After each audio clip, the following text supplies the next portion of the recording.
So let's talk about this repeated game. Yeah, so I think that we're gonna pass this. I got an exercise. You can actually work it out. Make sure you understand it. So as I mentioned before, you could do sort of observation and see what happens and sort of interaction with people. So in fact, in reality, we are repeatedly interact with the same people, and in many cases that we have an interaction that we able to sort of take advantage of that, but actually we don't. For example, we look after our neighbor's house when they are away, and it's time consuming for us to do so. Obviously, we try to understand the human nature behind it. So perhaps if everybody is a utility optimizer, right? Because obviously game theory is stepping on the utility optimization. So then perhaps we also think about that maybe in the future they would also help us to look up our house as well. So we give the money to friends when they need help. Sometimes we also expect the friends also can help us as well. So I think and this is same thing happens in like internet as well, where if you're using like a peer-to-peer sort of network, when you help others, you can expect other people to help you. So when we have this social network, user generate content like Yahoo answer, Stack Overflow, all these things, QA things that you answer questions, and you also can able to find answers in those forums as well. So people are get benefit from it, but also contribute to it. So the theory of the repeated game is really find a way to formulate that, really to understand the behavior behind it. So again, we're still talking about humans as our subject, but the same thing apply for agent as well. So in the repeated game is that we can write it as a sort of game structure, where you start with agent one, and then taking action C and D, and then agent two take action C and D, and so on and so forth until you reach the sort of result. So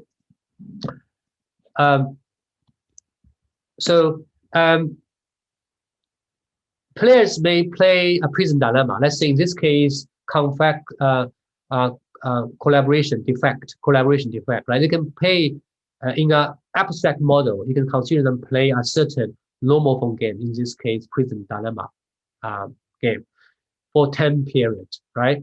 And then this game repeatedly play many, many times. Then each normal phone game, we will call it as a stage game, right? And then you would have this kind of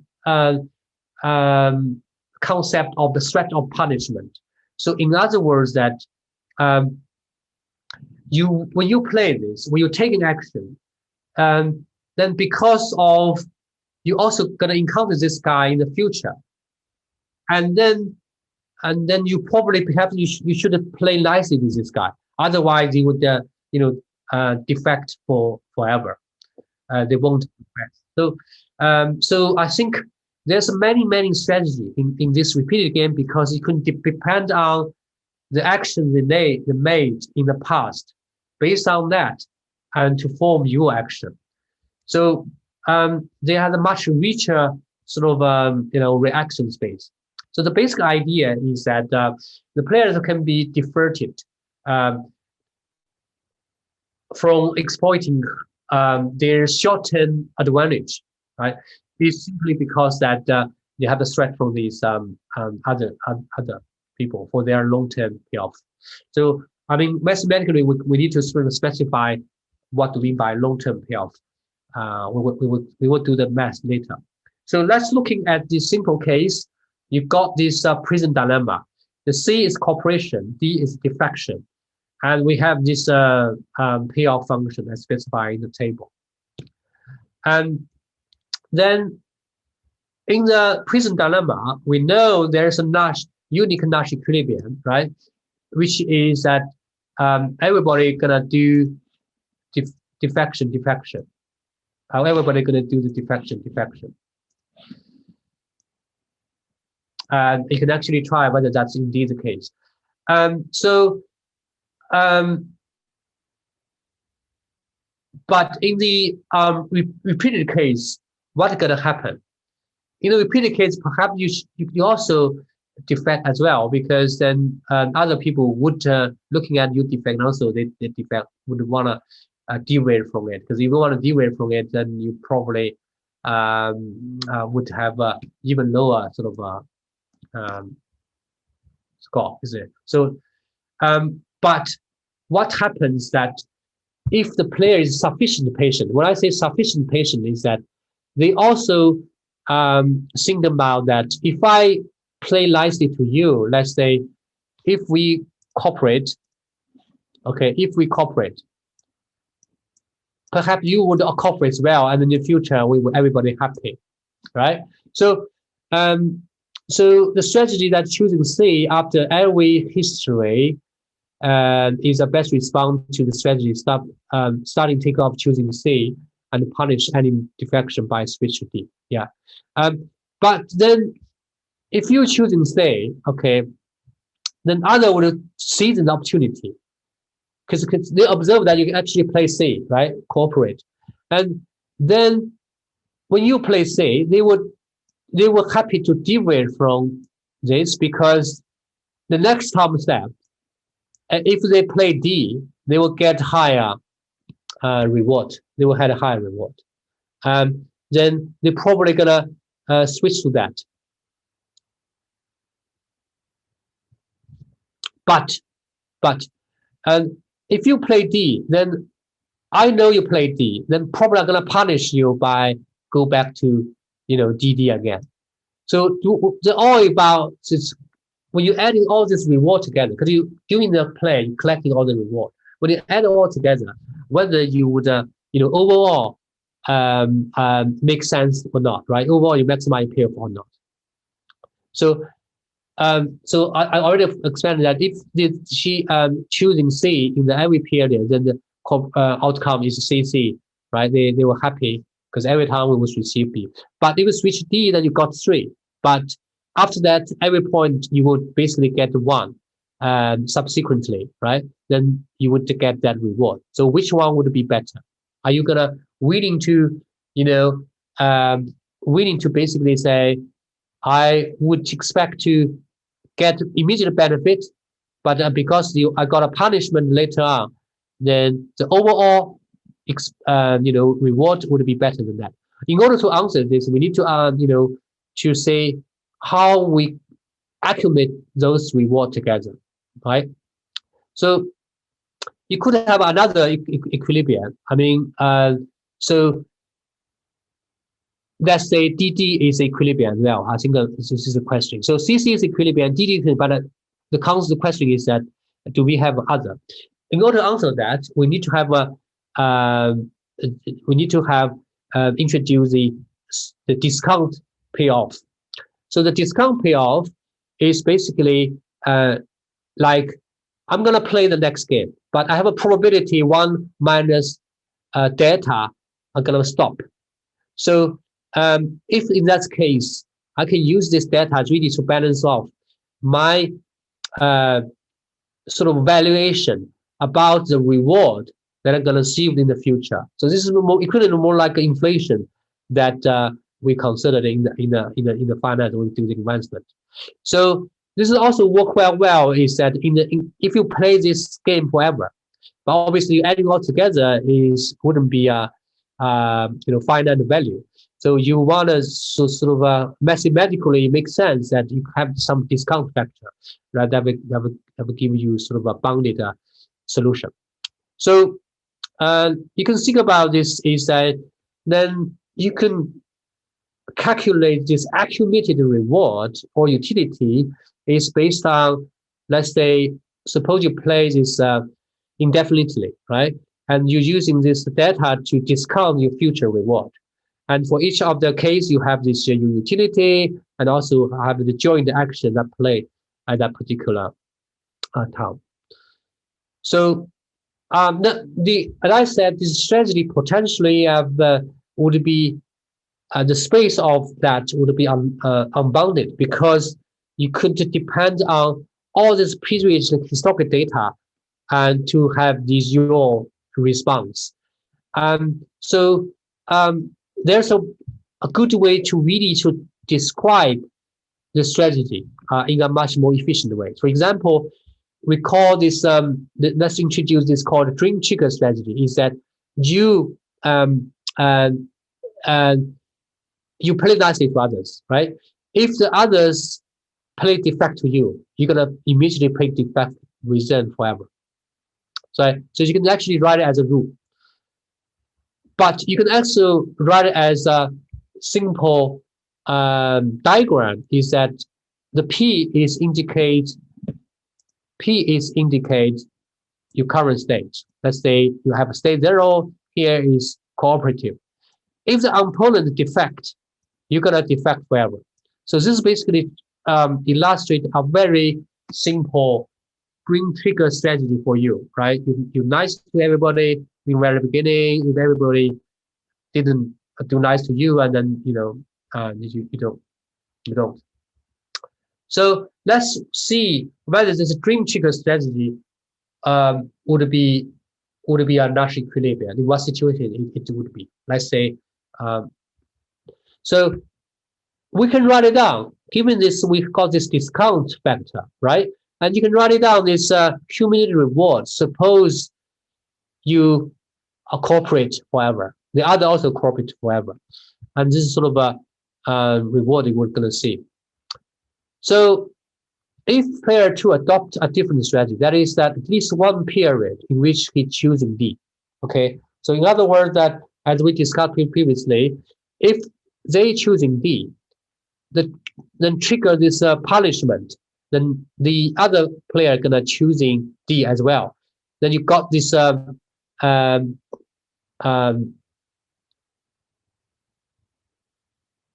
initially you got this benefit, because when you defect, other people still cooperate, then you have a higher reward 3. But after that, this player, green trigger strategy player, gonna switch to D, defect. Therefore, you got a value 1, payoff 1, and they got basically start with a 2, and when somehow switch to D, and then switch back. Switch to, no matter you switch back or not, they will always sort of defect, and then you will got a 1 as a maximum. So you can calculate that. In this case, when you deviate by choosing D, what's gonna happen? So this is basically the cumulative reward of this. Obviously, it's also dependent on the sigma. And you can basically say, if the green trigger strategy, let's say pair of the green trigger strategy, is a large equilibrium, then nobody want to deviate from that. Therefore, gonna unilaterally choosing D defection in between. And we will basically say what happens. Right? Then we'll say the condition is this: is that the player 2 cannot increase her payoff by deviate. When this if you play 2 always nicely, this reward would be larger or 2 if you deviate. And you can actually find that the sigma. So the sigma has to be larger than 0.5. So in other words, if you count the future important, right? So in other words, you can say if you sufficient patient that your discount factor is 0.5, larger than 0.5, then the dream trigger strategy is a large equilibrium. It's a large equilibrium of this infinitely repeated prison dilemma with discount larger than 0.5. So you can also do this called the limited punishment strategy. Is that you start with this cooperate, and if the opponent defect, you defect all outcomes, right? Until, I think it's defect 3 times, right? You count like a defect 3 times, and you go back to cooperate again. So we can also say whether this would be a Nash equilibrium as well. So this is basically say, I'm not going to punish you forever. I'll have a limited punishment. to see that kind of punishment is significant enough for people to not deviate from playing nicely to, each other. So we can look at it again. And so I'm gonna actually quick give it the time. So you can do the same trick to looking at cases that you sort of deviate from, playing nicely, right? If you deviate from playing nicely, we count basically k number of times. Suppose we have a k number of, punishment afterwards. Then when we're finished, then you go back to the situation. So then you can write it down, this expected payoff based on that. So obviously this also depends on the k, because this is a sort of a limited number of punishments you're gonna have, and also sigma. And if you pay nicely on this, you can get that. So you can write it down this, and to say you do want to deviate in the situation where the Dutch equilibrium would give you better or equal payoff, expected payoff.